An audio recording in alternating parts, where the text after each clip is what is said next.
Alrighty, so I had to take down some of my videos because the sound quality was really horrible. So we're gonna start from scratch, and this is a breakdown of the interview between Candus and Dawn with their local news media. This was the first interview that they gave together, the first interview that Candus was on. Um, Let me start by saying I have some issues with this interview. One being that it's not the full thing. You can tell just from the beginning of the video when Candace starts talking, it's like they catch the last few words of something she was already saying because she says a lot and then it skips over to her saying something else. You'll see in the video where it's obviously parts cut out and they're spliced together to, I guess, to shorten the interview and save time, but you don't get to hear like the questions that they're responding to. So you really have no idea of what context to take their answers in. I mean, you don't know if these clips that were spliced together in order, or this part was said toward the end of the interview, but it was spliced in at the beginning. So that's one of the main issues that I have with it. I don't think it was very well presented. Um, One reason I have a problem with that is because there was in Dallas a few years ago, and one day I might do a video on that. But in Dallas a few years ago, there was a really scandalous case that happened, and their local news media interviewed one of the people that was involved. Now, I was there when the news station did the interview with the person, and the interview that they did was like every bit of an hour and a half long. But when it came to broadcast time, there was maybe 5 minutes worth of the interview presented. It was presented out of order and out of context. And I know for a fact that it was because I was there doing the actual where the reporter was interviewing the person. So anytime I see news interviews that are spliced together, I have to take it with a grain of salt. So anyway, let's start off here. You'll hear Chris McDonough from the interview room. Because this is his video, the link is in the description. If you want to see the entire video, please click, go over there, like, share, and subscribe to the interview room. They do some good work. But this starts at the point where Chris is telling you about the video coming up that he's going to break down from his perspective. And of course, I'm going to be breaking it down from my perspective.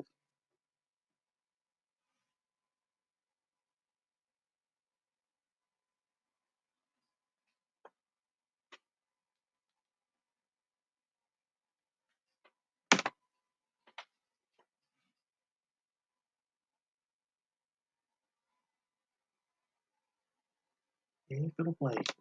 Play.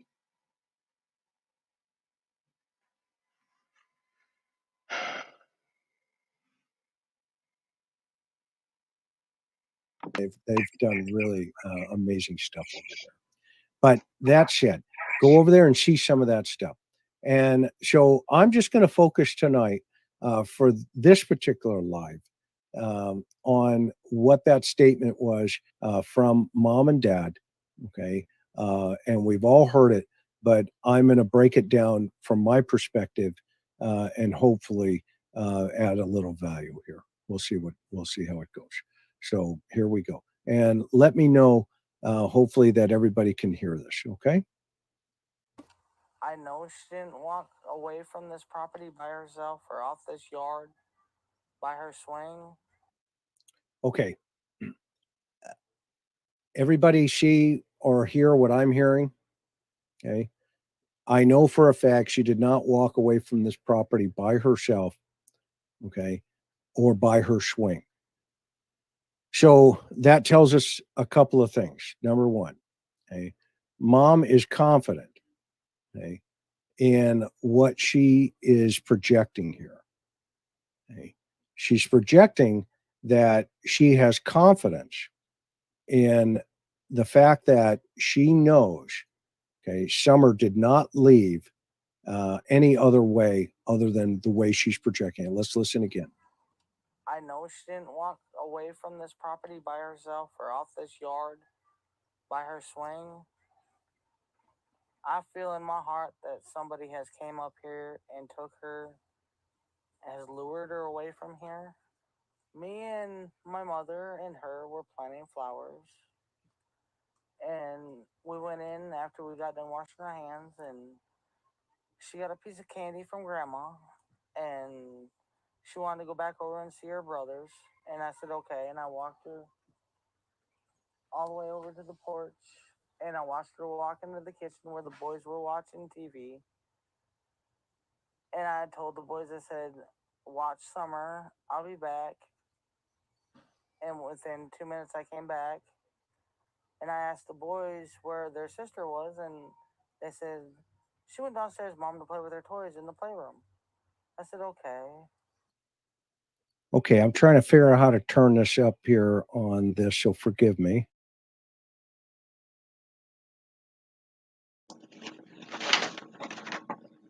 Okay, so on that point, on that part, we started to get like the storyline is starting to come together. She said the timeline is starting to come together. She says that they were planting flowers with her mother. That they went inside and washed their hands. Obviously, they would have went inside her mother's house, Candus's mother's house, and washed their hands. Says Summer got a piece of candy from her grandma, and she wanted to go back home with her brothers. Um, Candus says she walked Summer all the way to the porch. That the boys were watching TV in the kitchen. We know now it had to be the kitchen because we saw that interview where she walked through the house with Chris McDonough and the TV. The boys would have been sitting in the kitchen watching TV. Um, she told the boys she would watch Summer, that she'd be right back, and that she came back within 2 minutes. Okay. People have picked apart that she said she asked the boys to watch Summer. Mind you, the oldest is 12, I believe, going on 13. And it's not uncommon in a family for a parent to ask an older child to, hey, watch your little brother or sister for a few minutes while I go and do this. Um, Run to the bathroom, run next door to the neighbor's house, whatever. So there's really nothing uncommon about that. People are saying how, oh, she's throwing responsibility on the boys or whatever, but that's just a common family occurrence. And anybody who says that that's never happened in their family is basically a liar. It's not like she was saying, hey, watch your sister while I go run all over town and run errands. Um, she said that the boys were watching TV, and in other interviews, she said, well, they were playing video games or whatever. Here's the thing, she's talking about multiple kids. As someone who has multiple kids, at any given time, let's say my kids were all in the living room. One might be watching TV, actually watching TV. One might be playing with toys in the living room on the floor. One might be on the computer, which is in the living room. But if you ask me what the kids are doing, I'm not necessarily going to go through individually and say, well, this one is watching TV, this one's playing games, this one is on the computer. I would probably pick one activity and be like, oh, they're in there watching TV. Or, oh, they're in there playing with toys. Because we don't tend to give all those kind of specifics, like when we're just answering a general question that's really not important either way to anything. So at that point in time, I probably wouldn't have found it necessary to say exactly what each child was doing either. I was just been like, hey, they're watching TV. Um, they picked her apart on that, but that's kind of, I mean, like I said, it's kind of ridiculous because nobody really goes into that much specific detail. And if she had, then people would be saying, well, why is she giving so much detail to a really basic question? Like, why would she point out everything that each kid was doing individually? I never would have said that. So back to the video.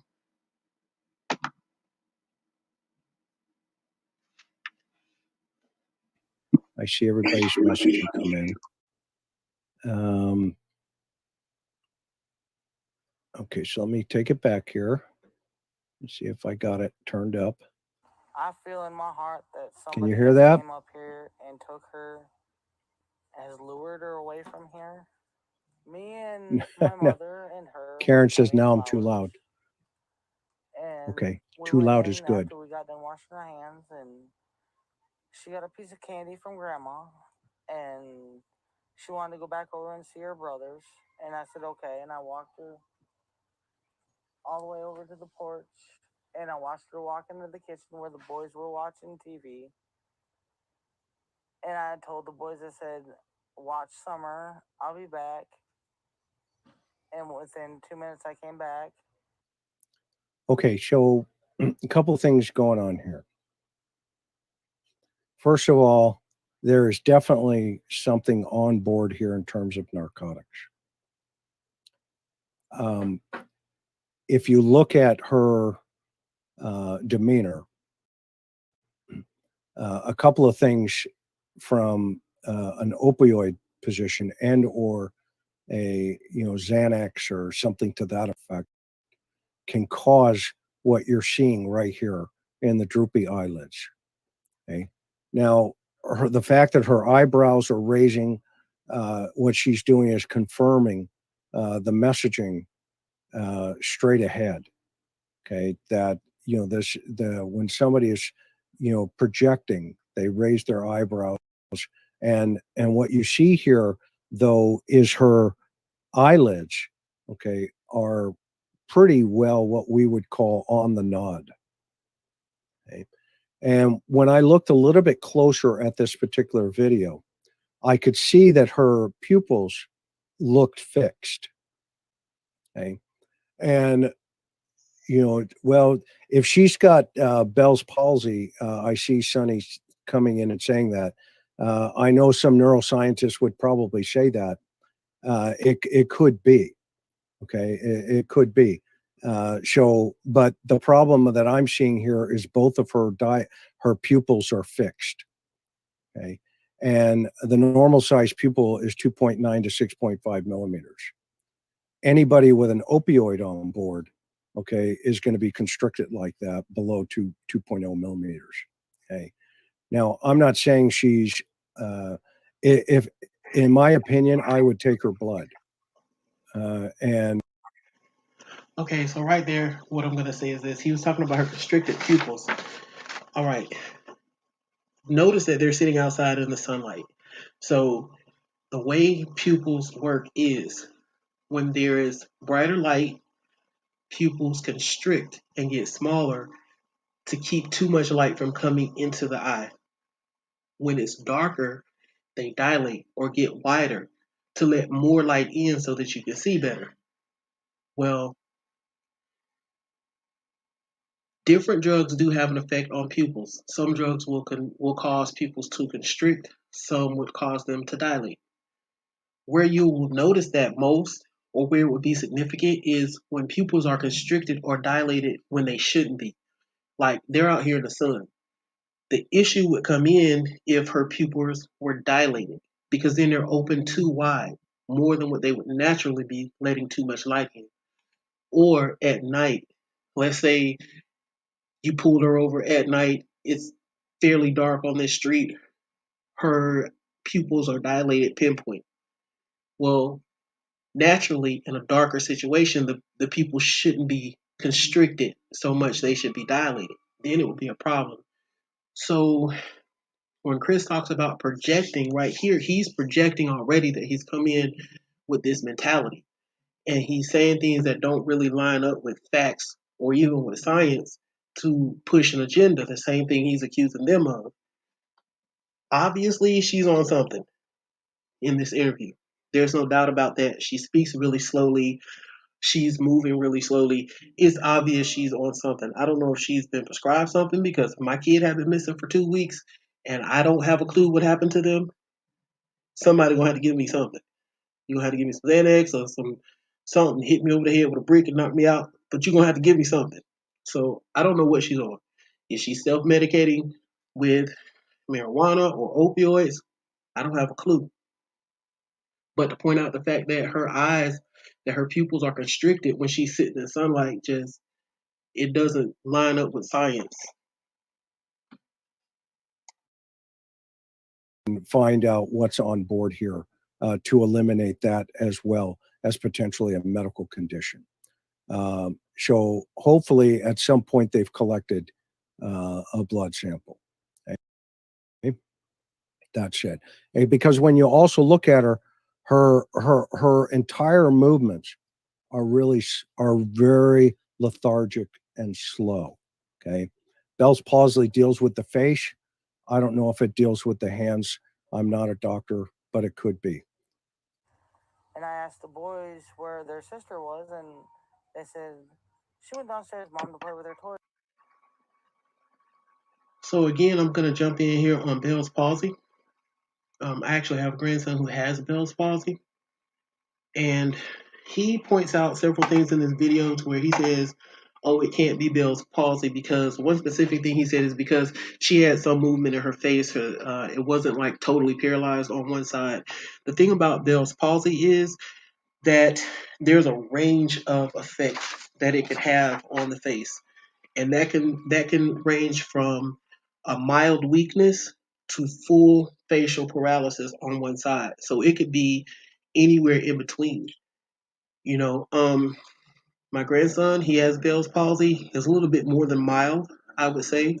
It's slightly noticeable, but he can move his face. It's not like one side of his face is just dead still. He can't move it. It moves when he smiles.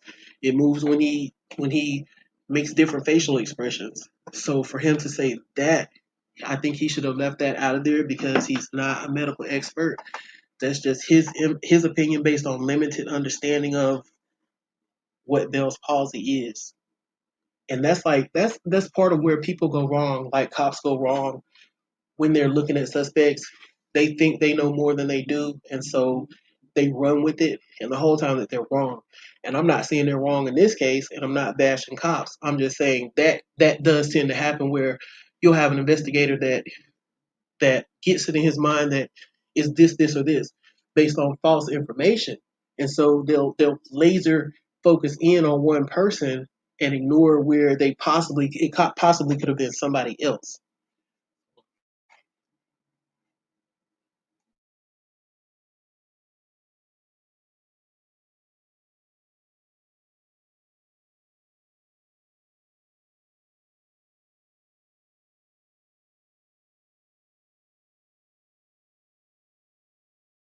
Toys in the playroom. I said, okay. And I yelled downstairs for her a couple times, and I didn't get no answer, which was unusual because usually she always answers me. And so I went down there to check, and she was nowhere in sight. She was just gone. I don't go on walks around. Now, that's another point to Bell palsy. You notice she had muscle control of her face, okay, in that where she was expressive in nature. Bell palsy paralyzes one side of the face. Here or runs because I'm scared of the bears and snakes and even the coyotes that are around here.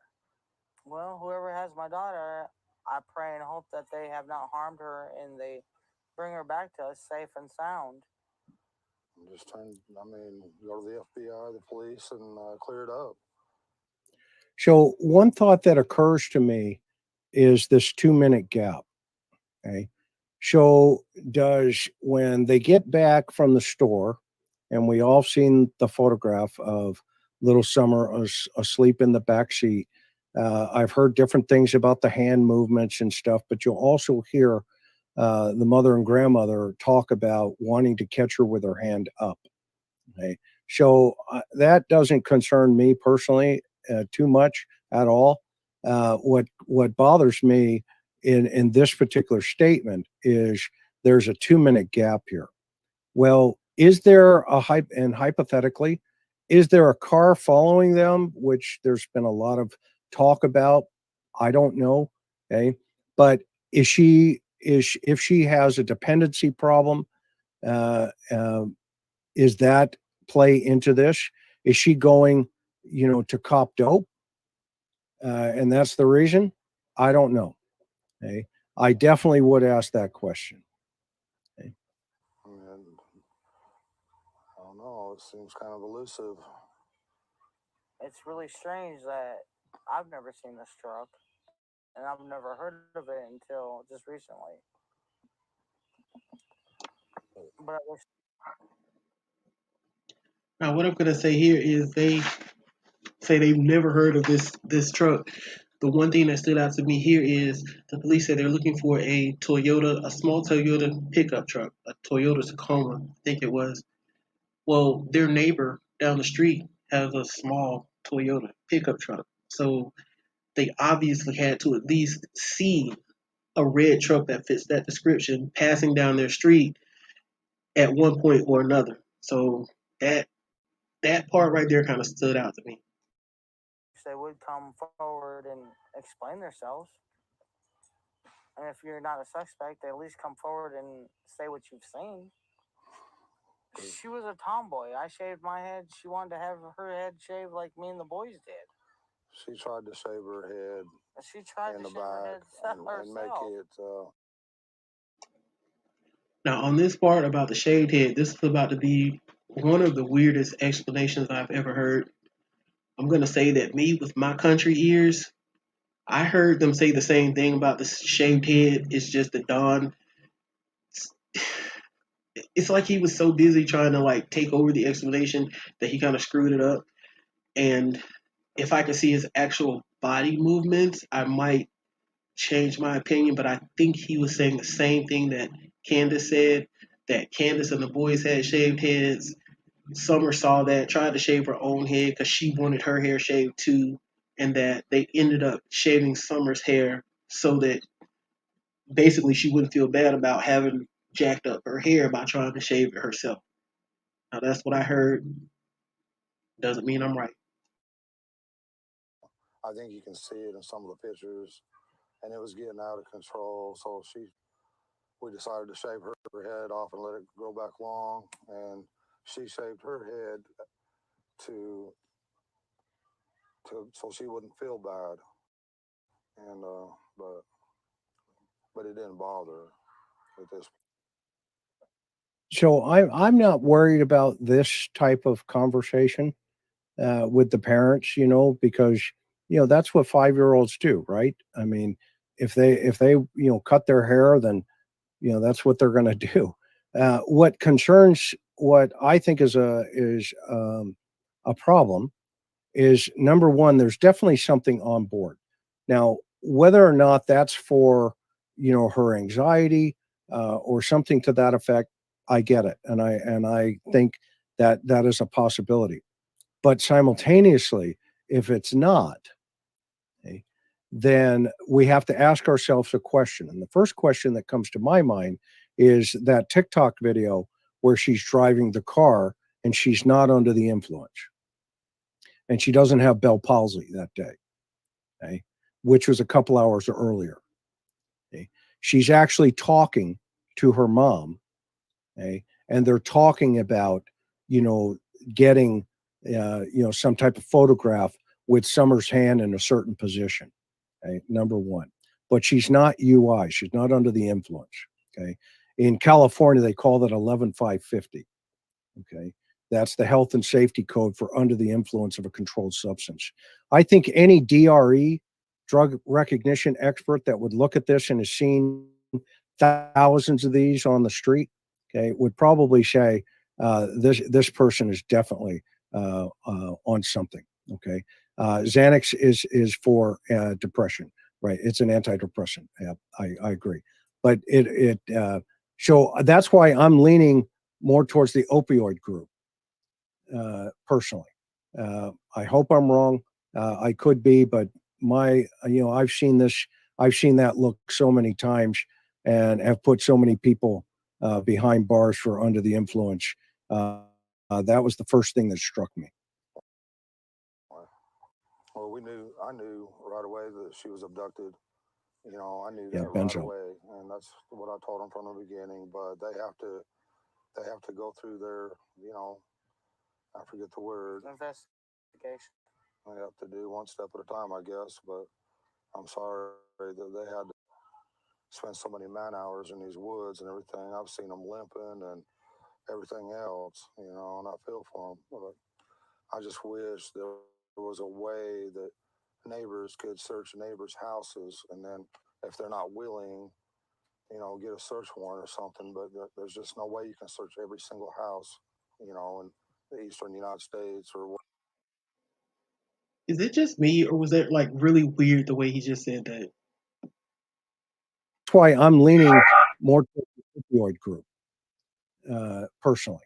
I hope I'm wrong. And have put so many people. I knew right away that she was abducted. You know, I knew Yeah, that right Benjamin. away, and that's what I told them from the beginning. But they have to go through their, you know, I forget the word. Investigation. They have to do one step at a time, I guess. But I'm sorry that they had to spend so many man hours in these woods and everything. I've seen them limping and everything else, you know, and I feel for them. But I just wish there was a way This that part. neighbors houses, and then if they're not willing, you know, get a search warrant or something. But there's just no way you can search every single house, you know, in the eastern United States or whatever. But I wish there was a way. Just thankful for the persons that's doing that. You know, I love trying to get information and trying to get her found. We thank them from the bottom of our hearts. It means a lot. And we thank everybody who's trying so hard and praying so hard. And she's an awesome young lady, and we just want her back. But, yeah, there's always going to be haters, you know, and you know it's always going to be that way in this world.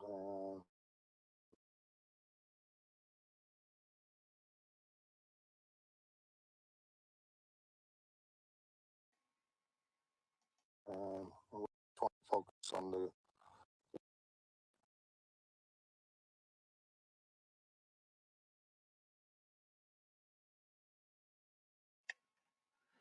All right, looks like technical difficulties have found me for the night. So I'm probably going to end this stream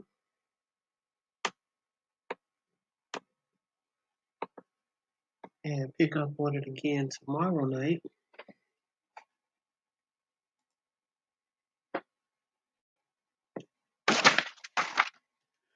I really do want to go all the way through this video of the interview. There was just so much weird about it.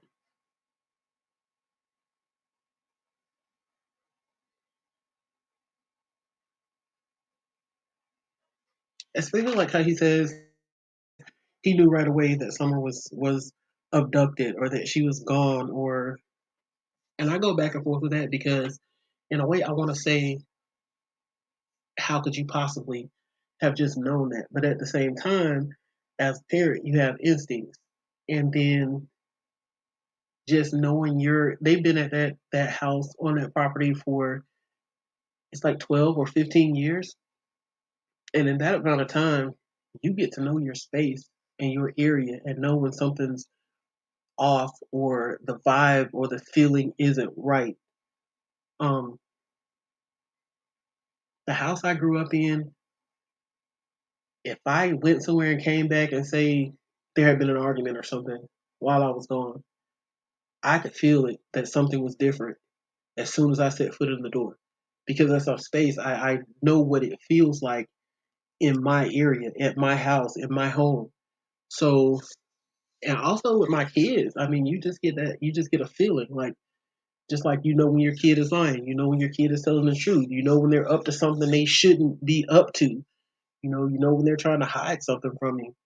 So as a parent, you just get feelings about your kids, especially when something is not right with them. Even now, with my kids being adults, half the time they ain't got to tell me nothing. I already know. I can tell just by like the way they talk, or something they said or didn't say, or something that's abnormal or off. You know, when I visit one of my adult kids, I can pretty much when I walk in their door, I get a sense of oh hell, what's somebody done something to get under their skin, or they going through something, or whatever. Because those are my kids, and I know them. I know their habits. When they were smaller, they had pretty much the same boundaries that I had when I was a kid. We had a magnolia tree in our yard. Then we had two date palms that sat out closer to the road, probably like 3 feet into the yard from the road. There was no fence, but that was our boundary. When we played, we absolutely did not go past those date palms. If the ball went in the street or something, you had to get permission or get an adult to go get it. That was our boundary. We weren't going to cross it. in general, we stayed on the house side of the magnolia tree because the only time we actually went past it is like if we were playing baseball or football or something. But in general, we stayed within our boundaries. They were clearly defined, even though there were no fences, no gates, no, there were red flags stuck in a line in the yard or whatever. So you know your kids. So when Candace says that she knows that her daughter wouldn't have left that yard or gone away from her swing, the kid's 5 years old. So every day for 5 years, Candace has been with this little girl. She knows what her daughter will and won't do. You know, just like you know your kid. When somebody's sick, if somebody comes to you and says, "Oh, your kid did this," you know off the top of your head, "Nah, my kid didn't do that," or "Yep, that sounds just like him." So I think when this interview came out, people really went in on these people and went hard on them for all the wrong reasons. Now, we do now know that Don is a horrible person who probably needs to spend the rest of his life under the backside of the dungeon of the prison.